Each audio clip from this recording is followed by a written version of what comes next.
the chairperson of the association, distinguished scholars, my fellow students, good afternoon.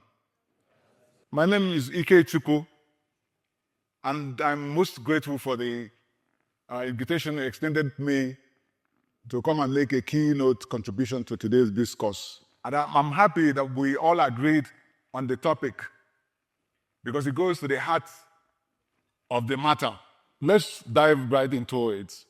I'd like to start with an illustrious quote.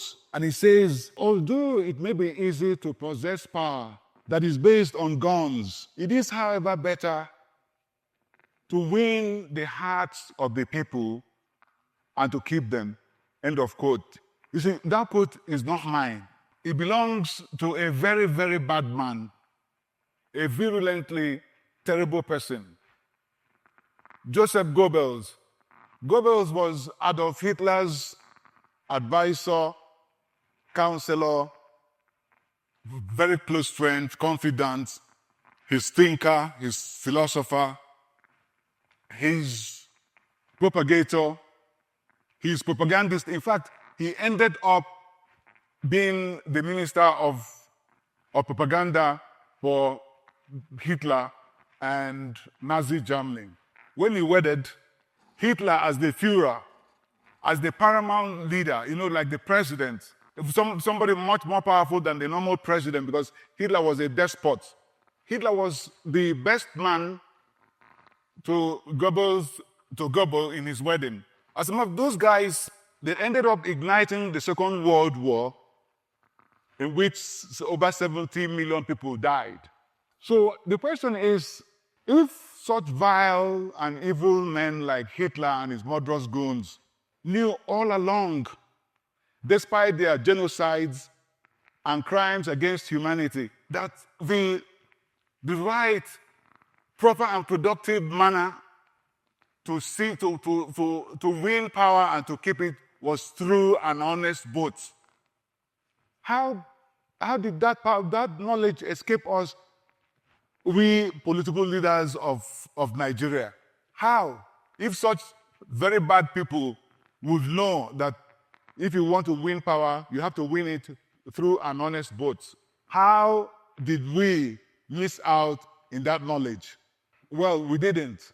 We knew all along that the only potent and exercisable power the people can wield or should wield to hold us accountable is the power of honest vote. In fact, we knew that it is the prolonged absence of honest elections that led inexorably to the mass poverty and gross underdevelopment we have in the country today. Because if the people had been exercising the power of honest vote since 1960, when we had independence till date, Nigeria in 2025 would have developed into a first world nation by all standards and in all ramifications. We would have been like Europe. The problem we have is that since independence, almost 90 to 95% of the elections, parliamentary elections, when we had a parliamentary system, presidential elections, National Assembly, gubernatorial, state and state house of assembly, councillorship elections, 95% of these elections have been outright stolen or rigged or perverted or thwarted or nullified. And that means that Nigerians have never really voluntarily chosen their leaders. Neither have Nigerians ever been governed with their consent. Absence of honest elections makes our democracy a fake democracy, period. And no offense meant to all of us. If we could take Jean-Paul Sartre's epigram on existentialism, the one that rhymes, existence precedes essence, and analogize it to our discourse today, the epigram that emerges will be honest elections precede democracy, because ontologically, the fundamental reality of democracy is nothing but honest elections. Ontology is that branch of philosophy that deals with the study of existence, being, fundamental nature of reality. Put it simply, it means the study of what is, and which, when applied to a concept like democracy, will ask the question, what is democracy at its core? And the answer is honest elections. Could you repeat that for me? Yes, the answer is honest elections. What it shows is that honest elections are not merely a feature of democracy, but it is necessarily the constitutive element of its being. In Nigeria, the simple and painful reason why elections have been rigged all the time is that those people who have been vested with the power of appointing the electoral officers have by themselves been contestants, either by themselves or their political parties or their preferred candidates. They have been contestants in the same elections in which they appointed those who are conducting the elections. And it shows you there will be injustice, because the lawyers say, nemo judex in causa sua. Nobody can be a judge in his own case. Since independence, the power of appointing electoral personnel and electoral officers and electoral bodies have been vested when we had a parliamentary system in the prime minister, and when we had the presidential system in the president. The elections of 1964-65, it was such a big hassle, because the party of the prime minister had a collaboration, or if you may, let me just use it, a civilized word, collaboration. So the party of the prime minister who appointed the electoral officers had a deal with their local allies in the southwest. And the deal was, of course, the electoral body was much more sympathetic or participated in helping the party of the prime minister's local ally win the election. The election was skewed. And the aftermath of that rigging created such a major problem that exacerbated into a cataclysm that almost consumed the nation. When the presidential system came along, the power was vested with the president. And by 1999 Constitution, the power of appointing the electoral officers for the conduct of local government elections was devolved to the state governors. And you see, the world has been looking with askance or with amusement, depending on the inclination, as the Soviet Union-style numbers that have been reported from our local government elections, where the party of the governor scores 100% victory. And the world had also been wondering, all the other elections held where the president has had the remit of appointing the electoral officers. It's the same thing, because they've been watching, listening to the loud cries, demonstrations, protestations, avalanche of court cases that attend these elections. Presidential, governorship, House of Assembly, National Assembly. The last election we had, 2023, we had almost 10,000 cases. Well, as we go on in this lecture, we are not talking about this particular president that is sitting now, or this particular ruling party now, or the governors now. We're talking about generic. That's whoever is there. The people who are aspiring to go there, the people who left, the people who will aspire in future. We're talking about the office, because it's the same. It's basically the same. In fact, the Senate president was quoted as saying that in the upcoming elections, the ruling party was going to score 99.9% victory. Colonel Abubakar Dangiwa Umar, the legendary military veteran who became the democracy and honest elections activist, he took it seriously, because he wrote a protestation to the president. So you need to shun these sycophants who make such predictions to you, inundated with such predictions. And you know how respectable Umar is to all of us. He took it seriously. He took it on a serious note. But on another serious note, it might be disingenuous for me to stand here testing out and self-preciously blaming others when I know that I'm part of the problem.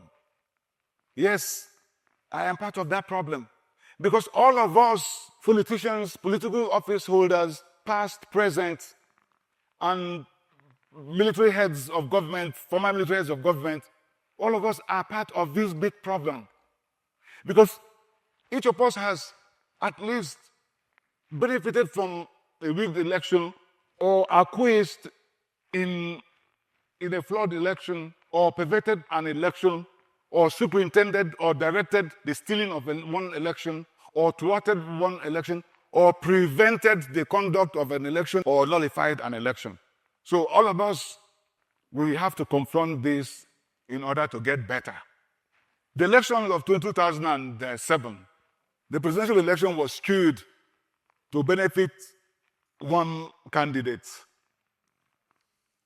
That's the electoral body skewed the elections in order to benefit one of the candidates. And those of us who were on the same ticket as the presidential candidate got swept up in the same style win like the presidential candidates.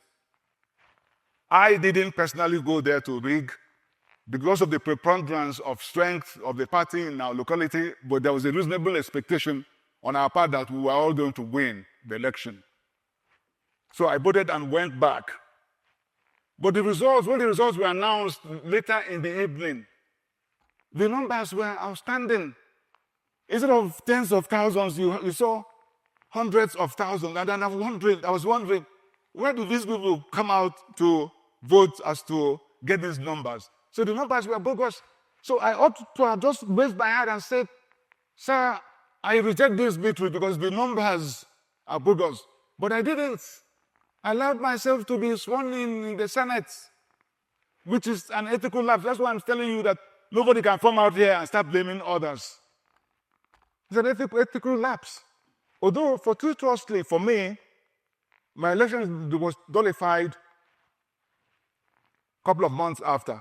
So I had the privilege of going back, be running it in a court-ordered election, fresh elections, and winning it legitimately.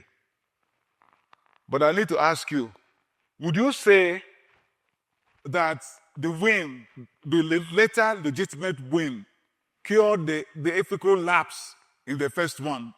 What would be your answer? Would it? It would not. So that's why I'm telling you, I'm not qualified to come out here and start talking nonsense and blaming others. It is all of us, but we have to do something. We have to do something about it. I do not want to draw any moral or intellectual equivalence out here. But the philosophy students amongst all of us here will remember that Plato's apology recounted the story. Well, Plato's apology, for those who are not conversant with that, it was a chronicle of the defense of Socrates when he was tried 399 BC for impiety and corrupting, misleading the youths. Of course, actually, it was just a scapegoat. He was being scapegoated because they lost the Peloponnesian War, so they grabbed him because he was going around and criticizing the war and all that and all that. But there was an aside.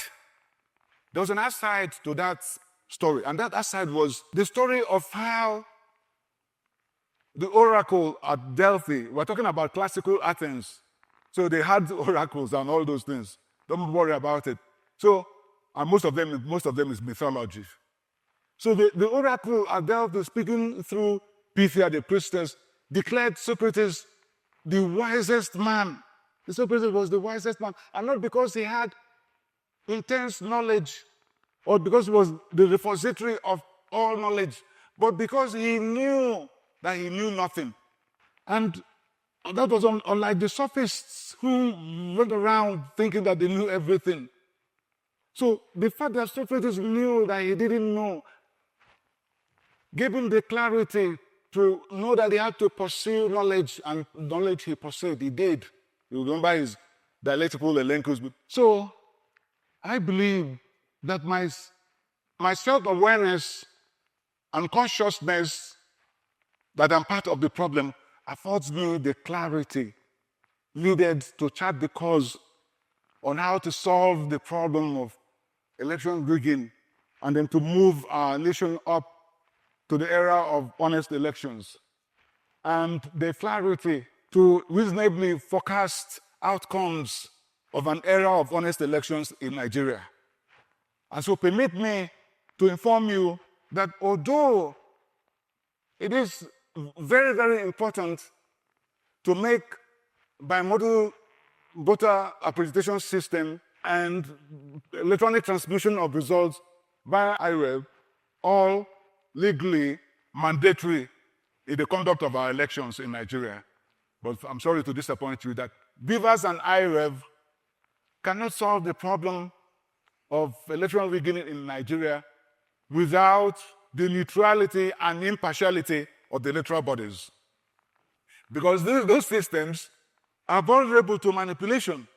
All those who direct, plan, superintend election rigging in Nigeria are the top leadership of the electoral bodies, who working with the politicians, work aggressively to skew the elections in favor of the persons and the political parties under whose auspices they were appointed, and who stuck in their visceral determination and unshakable resolve to steal elections in favor of their masters, will bring to bear on their quest this particular information I just gave, that these systems, the IREV, BVAS, are susceptible to manipulation, and that they can even manufacture logistical problems, infrastructural and logistical problems, particularly internet connectivity and power supply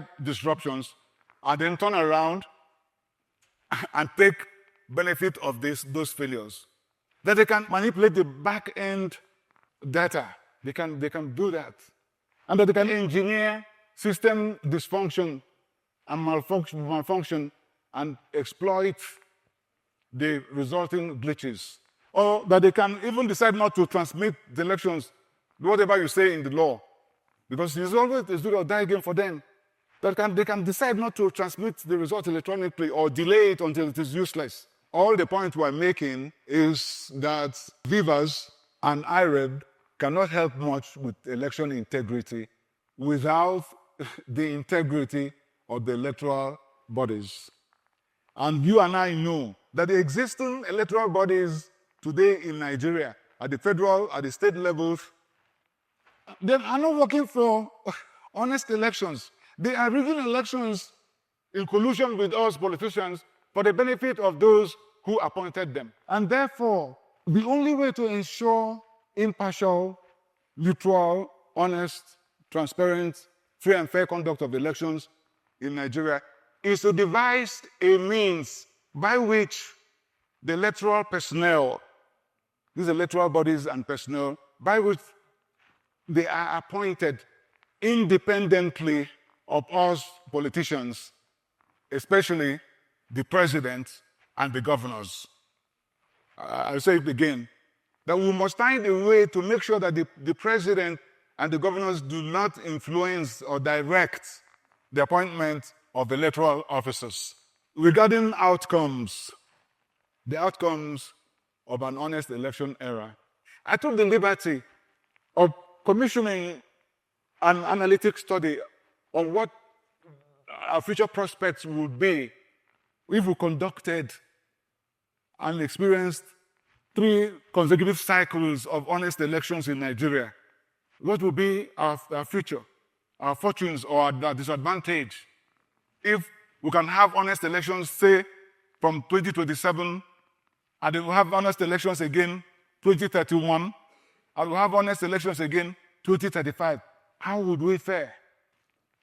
My study finds out that in the first cycle, which will be like 2027, the number of ethically minded and morally courageous, freshly elected politicians will be greater in number than the usual politicians like us by a ratio of 52% good and 48% not so good like us.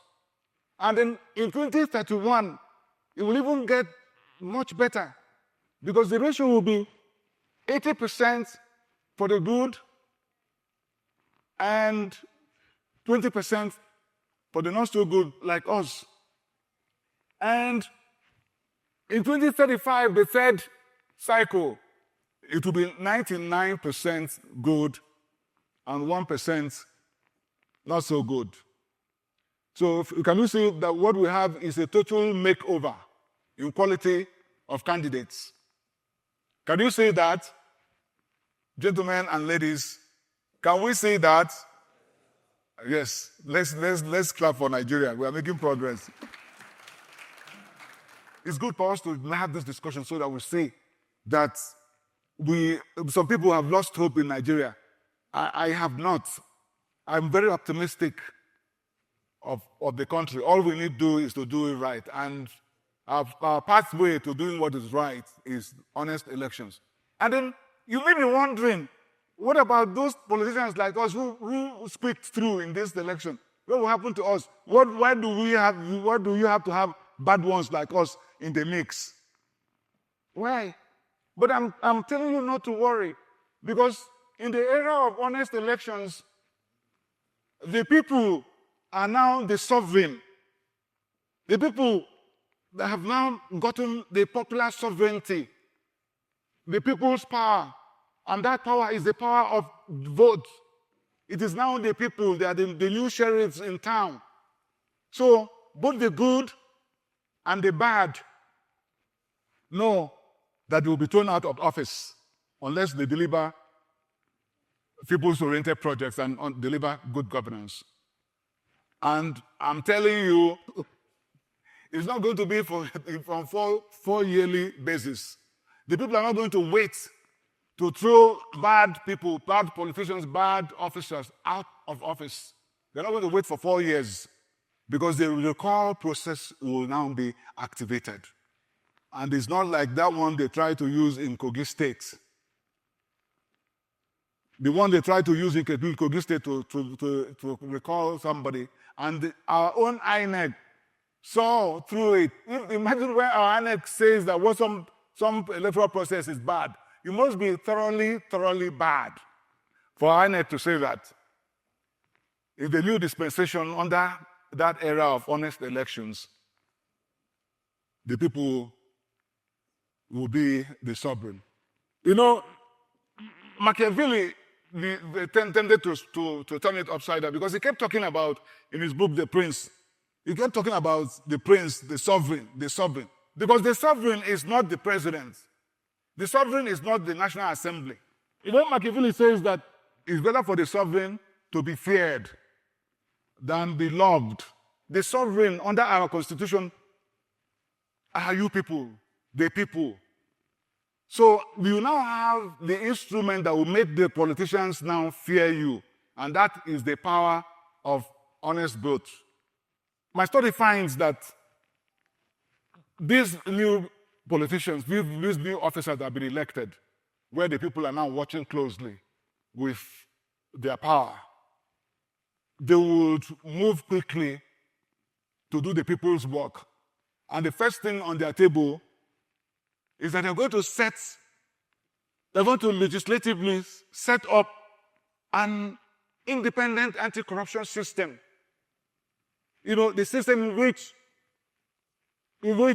the people, the personnel of the new anti-corruption system will not be appointed by the politicians, by the president or the governors. They will be appointed independently of the politicians so that they will be able to now do their jobs without fear or favor, and they will chase all errants, all bad people with equal intensity. Nobody will be above the law. Let me remind you that I said I'm not speaking here as an anti-corruption activist. The reason is that I am not worthy. And I don't think most of my colleagues are. And because we're not worthy, that's why we need the internal controls to help us to tie our hands to do the people's work. That's why we need those internal controls. And what bigger control would you have than an independent electoral body that has not been appointed by the politicians, or an anti-corruption system that the politicians have no hand in appointing? That's the greatest control. You know, James Madison, writing in the Federalist Papers just around when we were preparing the Constitution of America, he said, and I quote, that if men were angels, no government would be necessary. And if angels were to govern men, neither external nor internal control would be necessary. Human beings are not angels. Nobody. Well, I know I'm not. I don't know, maybe some of you are, but I know I'm not. And I know that the politicians, most of my colleagues, politicians, are not. But we're governing men.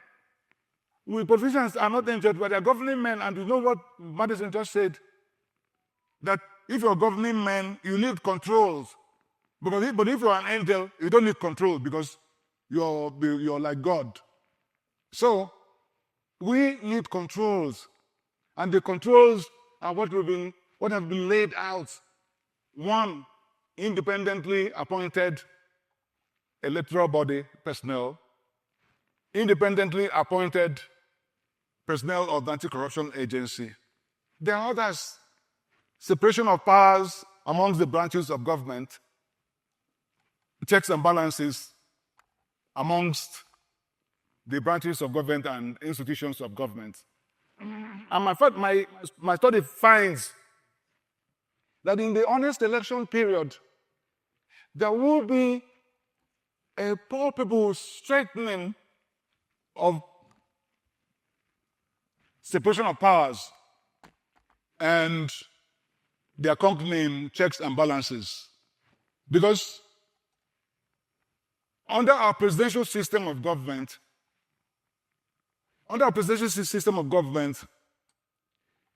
the branches of government have been made constitutionally and purposely made separate and equal in order to avoid tyranny and maladministration, so that one person cannot take all the power and use that to begin to oppress others. That is why it's like that. But since inception, unfortunately, the observance of separation of powers and checks and balances have been rather weak, most times non-existent, leading to abuse of office, abuse of power, misgovernance, erosion in the rule of law, humongous waste, unaccountability, untransparency, bad management of our fiscal and monetary policies, and discouragement of foreign direct investment. You know, what has happened now is the whole governance. Once one arm of the government is not checking what the other arm is doing, what you have is all I've just enumerated. That is that. The National Assembly has been called out many times and by so many people for turning itself into a rubber stamping legislature. Remember, I was there, and when I was there, it was the same. So I am as responsible for the weaknesses there as those who are there now. We can't count. The only thing is that we have to talk about it, because it's only by talking about it and owning our mistakes that we can correct them. So just remember that yours truly here is as guilty as others. There's no I'm sorry about it, but that's the way it is. You know, I was watching Tunde Bakare, Pastor Tunde Bakare. We vented fulminations, demonstrations, you know, with invectives. He was scolding with strong words the executive branch and the legislature for blurring the lines of separation of powers and snuffing out checks and balances. He said, he declared the National Assembly now as an extension of the executive branch. Tunde Bakare now said that the National Assembly is the 41st member of the cabinet of the president. And he now said something that, you know, for the purpose of accuracy, I'm going to quote. He says that the nation is today bedeviled by a captured National Assembly. End of quote. Strong words, but the situation is serious because without separation of powers, you see the problems we'll be having. But nothing vindicates Tunde Bakare's captured National Assembly trope than the role played by the legislature in the recent proclamation of state of emergency in Rivers State and the removal or suspension of Governor Saga. Because, firstly, the combined effects of sections 188, 189, 305, subsections 4 and 5, dealing with tenure of office and cessation of office of a governor, and the scenarios for proclaiming a state of emergency. None of these sections show that the Constitution has given the president the power to remove a governor. None. So the National Assembly ought to have spoken at the earliest opportunity, because the fact that we have separation of powers does not mean that we have brick walls separating the branches of government. You know, there are still consultations going on. So at the very first opportunity when they were briefed on it, the National Assembly ought to have said, Mr. President, we need to rethink this. Because you remember watching our sitting Vice President, Elijah Shetima. By the way, Shetima, he speaks beautifully well and with good cadences to his tone, and he's very weighty. So I like watching him speak. I saw him, I saw the flicker where he was speaking, I put it on, and he was indulging himself in reminiscences. He was remembering how he would have been removed as the governor of Borno State. He was almost removed as the governor of Borno State by the then president. But for the intervention of the then Speaker of the House of Representatives, Aminu Waziri Tambuwal, he advised the president then, he said, Mr. President, you do not have the power to remove an elected councillor. How much more an elected governor? And of course, with the concurrence of opinion with the Attorney General and some other senior counsel, that the then president pulled back. So this is what was expected in this scenario, that the National Assembly ought to have spoken immediately. We said, Mr. President, please, let's rethink this thing so that we don't make any mistake. It doesn't seem that happened. And secondly, the Constitution provides a backup, because by virtue of sections 305, subsection 6b, the proclamation of emergency by the president dies a natural death in 2 days if the National Assembly is in session, or in 10 days if they are not in session and ought to be called back. Unless the National Assembly approves the proclamation, and then it gains life. Otherwise, it's dead. And the approval, as mandated by the Constitution, will be by concurrent resolutions of the Senate and the House of Representatives, supported by at least 2/3 majorities of all senators and all members of the House of Representatives. Meaning that we needed at least the minimum 73 senators and 240 honorable members of House of Representatives to approve, to give life to the proclamation of emergency. Otherwise, it dies. And how do you know if a number of 73 is met or 240 met? Is it not by counting? How do you know that we have 73 here? Is it not by counting? It's by counting 1, 2, 3, 4, 5, and so on. But the people are aghast because they say that most shockingly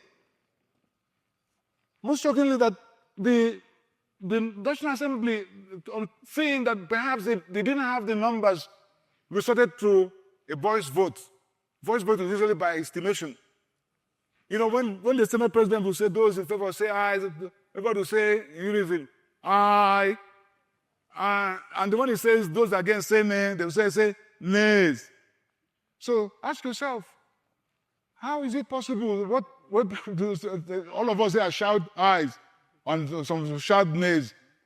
How do you know the number that shouted yes and the one that said no, without division and enumeration? So you say it. So as far as the people are concerned, they think that the National Assembly did this in order to please and appease the executive branch. And therefore, what you had was a voluntary abnegation of its equality with the executive branch. You know, James Madison, when he was making an argument back in the days, 1770, before the proclamation of independence of America and then the writing of their Constitution, he argued so much for the separation of powers.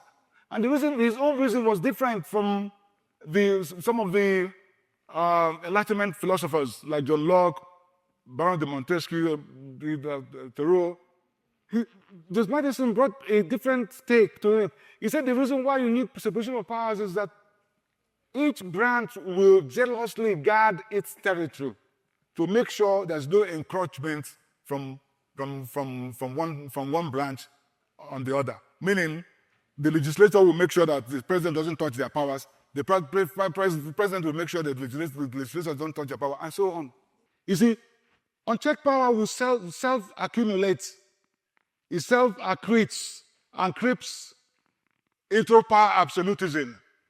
But it was John Locke who devoted his first treatise in his work, The Two Theses of Government, to systematically offer a rebuttal and reputation of propagation of absolutism and despotism. Because Mr. Robert is saying that the power of man, the absolute authority of man in his house, is extended to that of the king. You know, his book was named, he named his book Patriarchy. Patriarchy means the rule of the father in his house.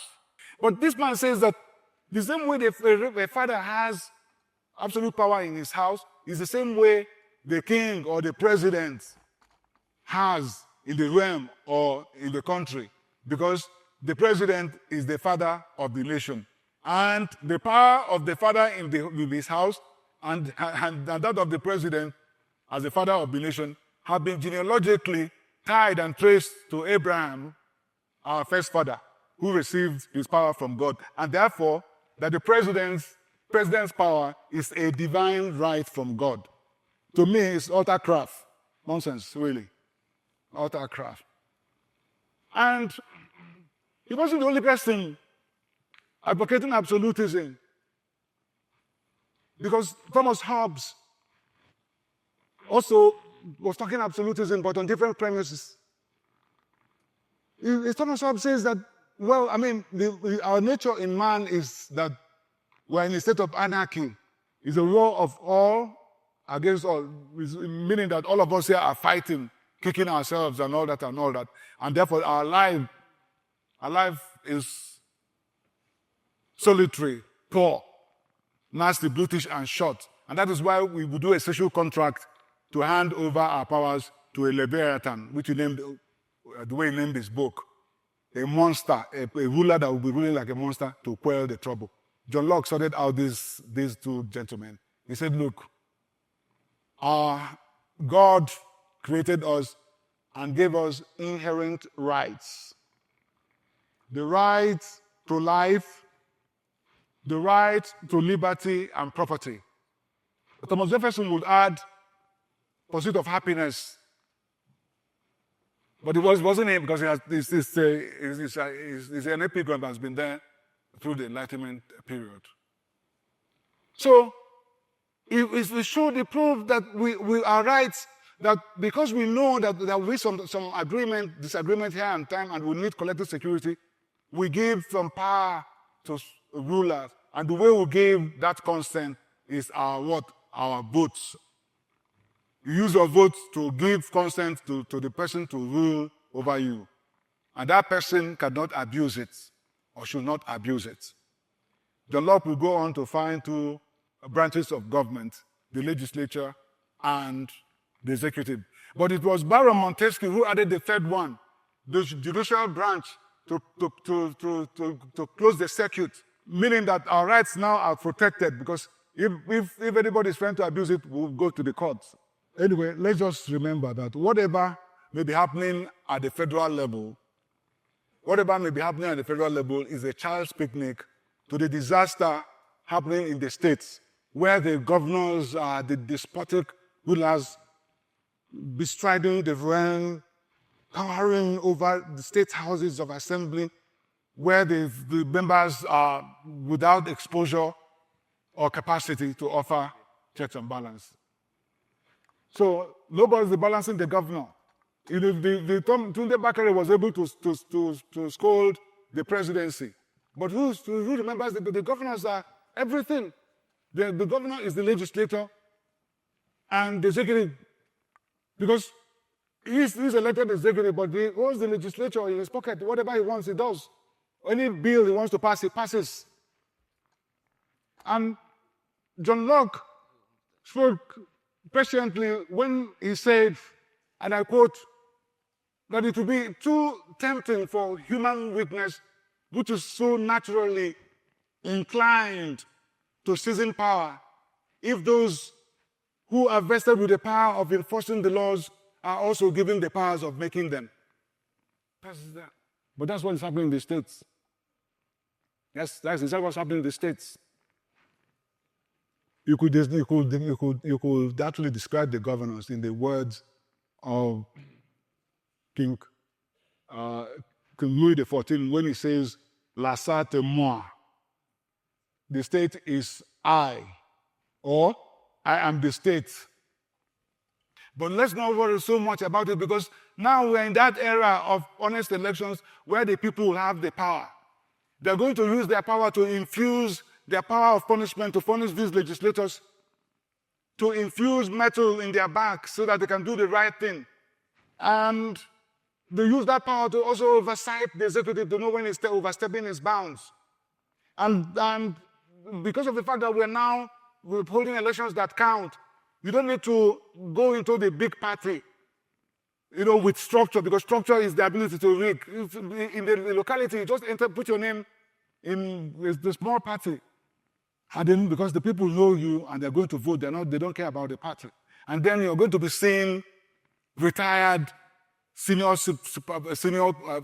public servants, permanent secretaries, directors, judges, professors, lecturers, retired who retired to the village. They'll be able to now go, because we were kept away before because of the nonsense kind of elections we'll do. But right now, when we're getting it right, they will come out, engage, offer themselves up, be elected, and they will march to the headquarters of the state to give oversight and check and balance to the governor.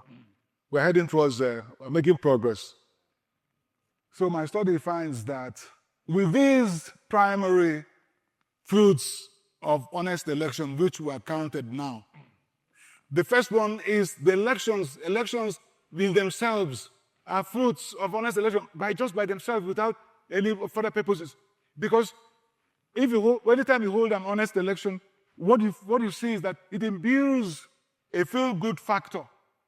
It imbues state of well-being and confidence in the polity.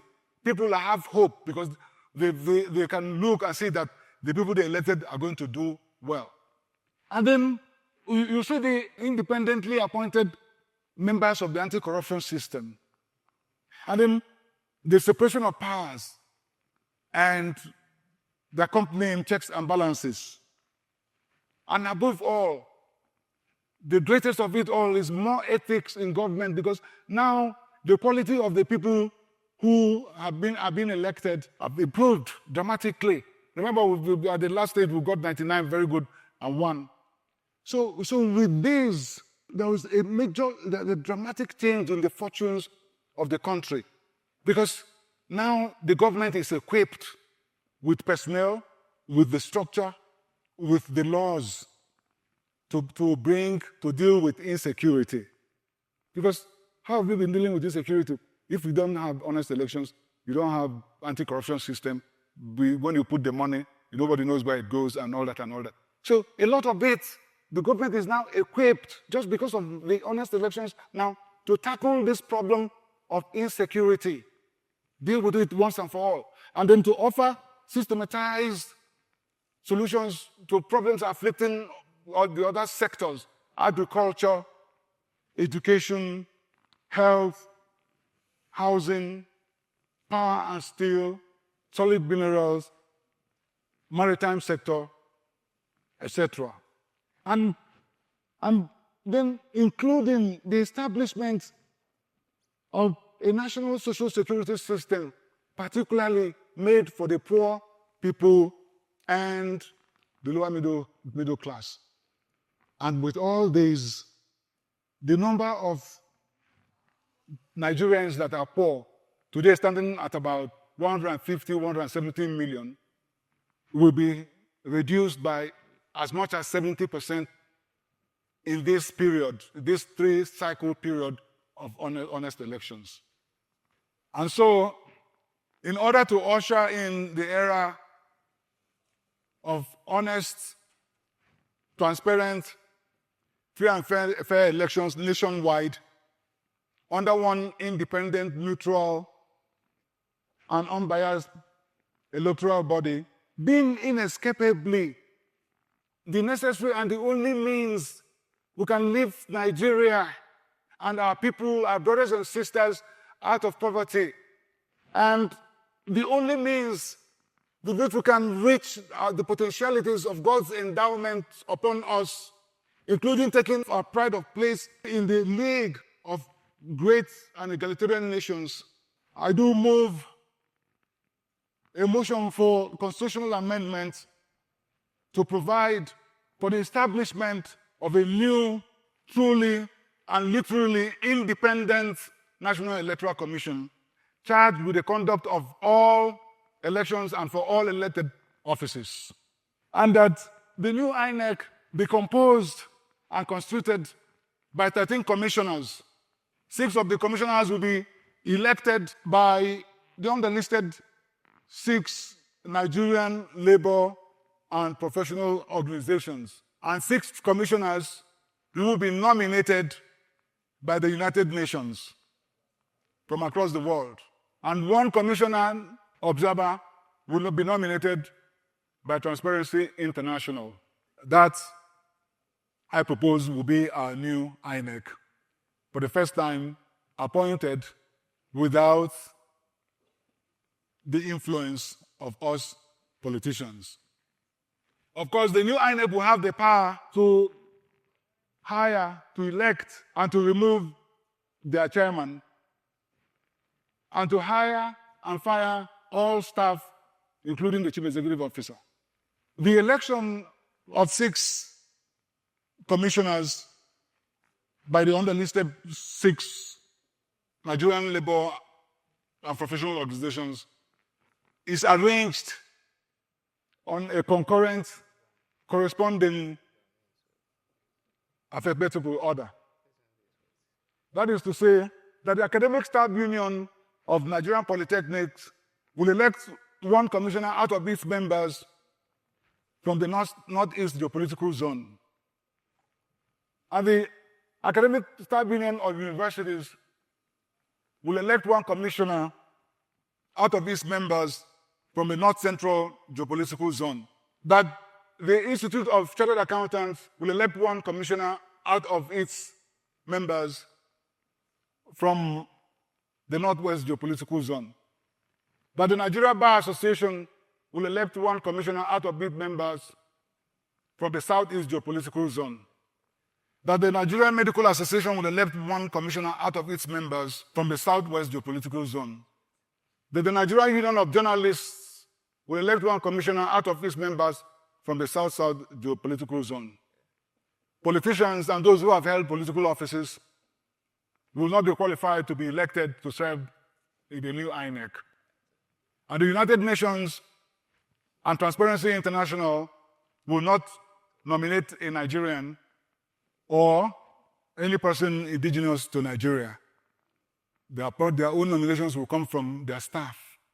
And it will be the responsibility of the president at the appropriate time to receive and collect the names and curriculum vitae of the nominees and nominees-elect for transmission to the National Assembly for confirmation. No commissioner-elect or nominated may be rejected except with the concurrent resolutions of the National Assembly, the Senate, and the House of Representatives by resolutions supported by at least 2/3 majorities of the Senate, all senators, and 2/3 majorities of all honorable members of House of Representatives, and all voting in person. Voting in person in a secret ballot televised in real time. And for the purposes of this exercise, voice vote will not be lawful. I must hasten to add that the establishment of the new INEC will not impede or be a setback to the strides made in the devolution of powers to the state government, because in this instance, power has been taken from the governor regarding appointments of electoral bodies in the state, and from the president regarding electoral bodies covering other elections, and vested in a neutral body in order to trigger processes in motion for lifting Nigeria out of poverty. Let me clarify immediately that nominations by the United Nations and Transparency International will not in any way violate our sovereignty, because it is Nigeria as the sovereign nation that will make that request to the United Nations. It's Nigeria as a sovereign nation will make that request to the Transparency International. And United Nations and Transparency International would gladly accede to our request, because like all other development institutions and people of goodwill around the world, they rightly regard the stealing of elections and rigging of elections as the worst and most destructive corrupt practice. And the United Nations has been undertaking anti-corruption programs and agencies in various countries with which it reaches agreement, like El Salvador, like Guatemala. And just the other day, the president of Honduras, Xiomara Castro, dispatched a letter to the United Nations pleading with the United Nations to come to the country to establish, man, and run an international commission against corruption and impunity. And they've already signed the agreement. They are now in the implementation phase. So they'll gladly make these nominations. And they have a vast pool of bureaucrats, of public servants, of anti-corruption experts that they can choose from all over the world, including Africa, in Middle East, in Asia, in the Americas, the Greater Europe, Caribbean nations. They can choose from anywhere. Because they would love to be part of this liberating effort of Nigeria to emancipate the people out of poverty. I've taken the liberty of preparing the draft bill for the amendment of the Constitution to provide for the establishment of the new INEC. And I'll be making that public, after which it will be submitted to the National Assembly for consideration. So, in conclusion, I will urge all of us to remember always that a supermajority of our people, our brothers and sisters, have for far too long been hijacked, kidnapped, and they are buffeted with hunger, disease, illiteracy, squalor and slum dwelling, unemployment and insecurity, all because of misgovernance principally made possible by stolen elections and rigging of elections and governing without the consent of the people. And so I will ask that all of us should stand up, or everybody in the country should stand up, so we join our hands with our sweat in shooting down these maladies with the strongest arrow in our archery and with that golden bullet of ours, namely honest elections. And then shall we march triumphantly into the outstretched hands of prosperity and prosperity. God bless Nigeria.